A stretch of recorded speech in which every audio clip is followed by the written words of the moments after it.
तुम कहते हो मैं सब्र करूं, आहिस्ता आहिस्ता सब ठीक हो जाएगा, लेकिन मैं जानती हूँ कुछ भी ठीक नहीं होगा, सब कुछ वैसा ही रहेगा। हाँ, सब्र करते करते मैं आदी हो जाऊंगी इस माहौल की, इन हालात की और इस तर्ज ज़िंदगी की, जब मुझे कुछ भी बुरा नहीं लगेगा और तुम आकर कहोगे देखा सब कुछ बदल गया।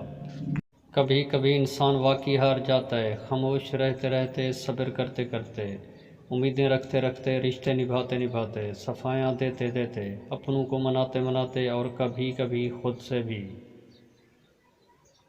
अगर किसी के लिए आपका होना या ना होना बराबर हो जाए तो फिर आपका ना होना ही बराबर है। खामोशी तमाम सवालों का बेहतरीन जवाब है और मुस्कुराहट हर हालात का बेहतरीन रद्द-ए-अमल होता है। ज़िंदगी में किसी भी इंसान को इतना करीब मत करो कि वो आपको मामूली समझने का गुनाह कर बैठे। ज़िंदगी में सबसे बेबस हम तब होते हैं जब हम चाह कर भी अपने आप को साबित नहीं कर पाते।